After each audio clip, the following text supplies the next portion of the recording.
We have a lot going on in the kitchen right now. We're working on cowboy candy and dill, I think it's called lemon dill sauerkraut, which is my favorite. I like it far and above just regular sauerkraut. I love to eat it with my eggs and my meat or whatever.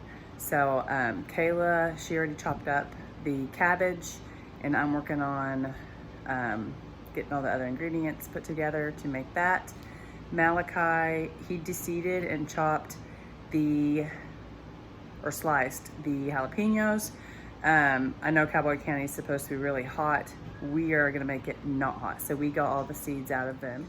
So here's the 2 bowls of the jalapenos. I'm getting ready to put them in the jars and make up the mixture for those. And right here I have my sauerkraut. So for this sauerkraut in particular, what she did was chop it up, and then I ran it through the food processor on pulse.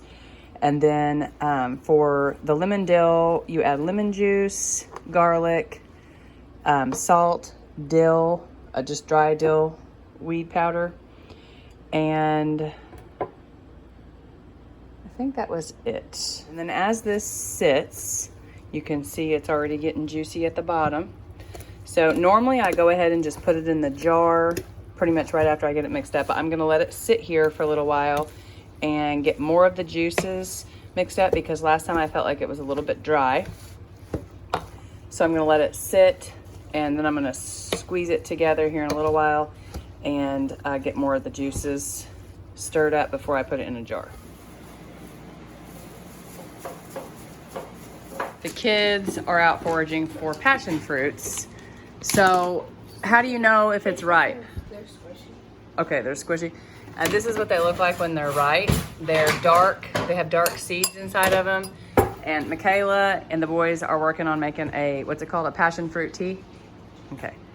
They said that if you look up the benefits for passion fruit, it's really good for you. Okay, so when they're not ripe, they're really hard, right? And so when they're ripe, they're squishy. Like this, like this. Okay, so she'll be able to tell when she opens it if it's ripe, because the seeds will be dark. These aren't ready. Okay, so this one's not ready. No dark seeds. This one's ready, dark seeds. Let's see this one. Okay, tell me 3. Okay, that one looks good. Tell me 3 things. That one does not look good. Passion fruit's good See, for. that one's not good. Okay. Asthma. What else? Eye health. Eye health, and one more. Arthritis. Huh? Arthritis. Arthritis. Okay. Doesn't it have a lot of vitamins? Has tons of vitamin B, C, and D.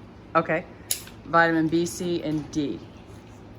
For the cowboy candy, I kind of did it backwards. I went ahead and filled the jars, which is fine. I'm sticking to that plan. And then what I have in here is 2 cups of apple cider vinegar. And then I have 6 cups of sugar. And then a half a teaspoon of celery seed and turmeric. And just about probably an 1/8 of a teaspoon of red pepper flakes, and 1 clove of garlic minced. And then I will pour this over the jalapeno peppers, and then I will do what you call open kettle canning. So I'll just turn my jars upside down for 24 hours with a blanket on top, and they will seal. And the vinegar and the sugar is a really good preserver, and it will prevent botulism, so that's why you can do open kettle for this. I do open kettle for my pickles also, and my banana peppers, because if you don't, they turn mushy. So I will boil this for 5-10ish minutes, and then pour it over the jalapenos.